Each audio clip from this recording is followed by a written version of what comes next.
Здравейте! Днес ще ви покажа как се прави най-вкусната лютеница. Рецептата е стара и продукта има както невероятен вкус, така и радост за очите.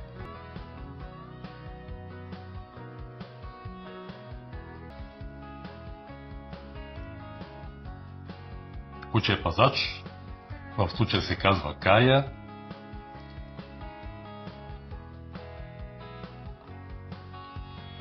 Осем кг домат, който да бъде озрял и да е сладък, пипер 4 кг, вино по възможно домашно около 200 г, захар на вкус, зависи от това колко са озрели продуктите, оцет, баклажан около 3 кг, мед 2 стопени лъжици, кимион, черен пипер и други подправки на вкус, както и лук обязателно опечен и чесън, морков 3 кг, продуктите да бъдат по възможност озрели, а медът да бъде качествен.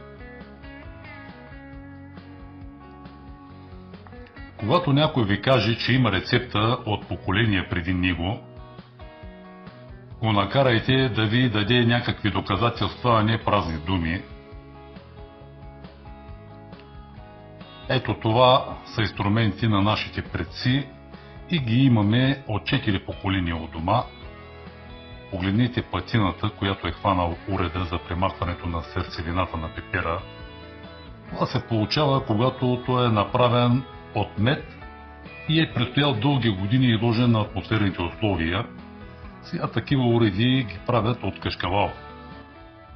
До него мелачката гица, на която единственото нещо, което може да и се щупи, е масата, където е закрепена.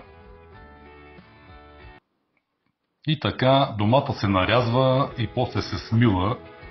Не слушайте тези, които ви казват да си вземете консервени домати заради плътността и сенките. Тези домати нямат абсолютно никакъв вкус. Още помня вкусът на домата, продаван в консерви преди години, блудкав и гаден.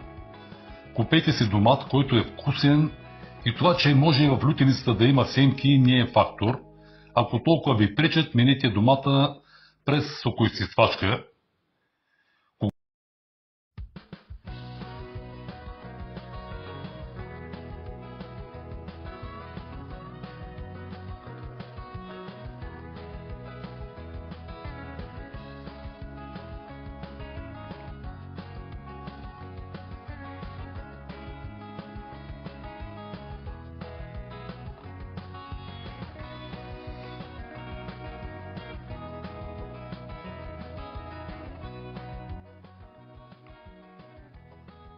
Когато го смелите, го поставете във фурната и включете на максимална мощност печката, докато заври. Трябва домата да заври. Сварявате моркова, докато леко омекне. Целта е да остане много малко недосварен. Когато домата заври, добавяте олио и слагате 1/3 чайна чаша оцет. Започвате да печете баклажана и пиперките, да допчете баклажана да не гърми в чушкопека.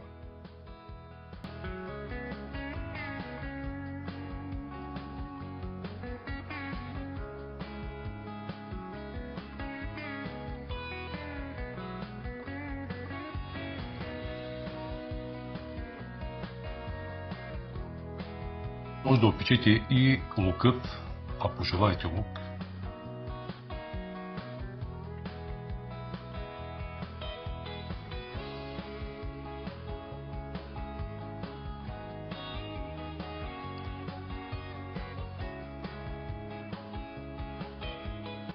Когато сте готови, смилате с едра консистенция пипера и баклажана, също така чесъна и опечения лук, ако желаете такива добавки. Изсипвате всичко при сварения домат, който е намалил нивото си на половина, понеже е изгряла водата в него. Добавяйте подправките, солта, медът, виното, както и олиото. Разбърквате добре.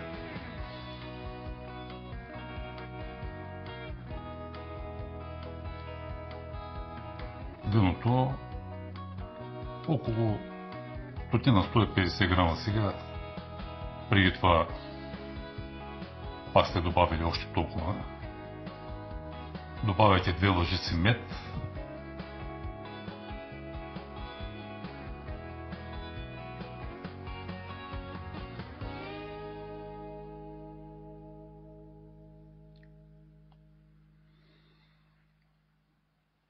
Разбърквате добре. Когато емулсията заври, започвате да добавяте олио, докато лютеницата поема. Не прекалявайте, но и гледайте да не оставяте лютеницата постна. Личи си, когато е поела добре от олиото.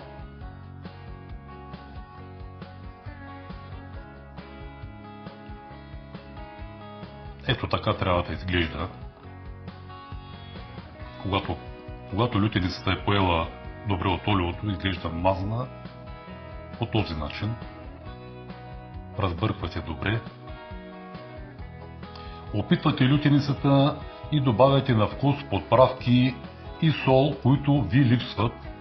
Няма точна пропорция и ако някой ви дава точна доза, да знаете, че самия той не е наясно с нещата. Всичко е според вашия вкус и е относително. За един е солено, за друг е солно, за трети кисело, четвърти сладко. Задължително добавяте толкова захар, че лютеницата да няма кисело после привкус, остатъчен кисел привкус. Може да добавите люто, ако обичате. Когато е готова лютеницата, започва да прави пътека.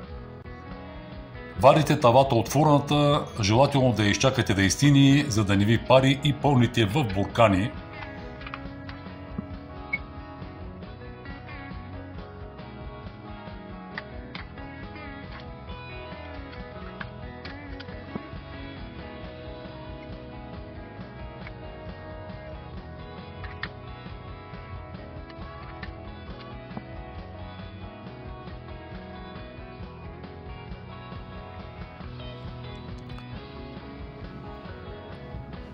Поставяте с заварене и варите 20 минути, като броенето започва от завирането на казана.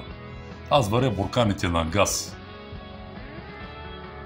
Обръщате бурканите, за да се вакуумират капачките, изчаквате да изстинат и лютеницата е готова. Едро смляна с парченца морков, тази лютеница е наслада за очите, нецето и душата.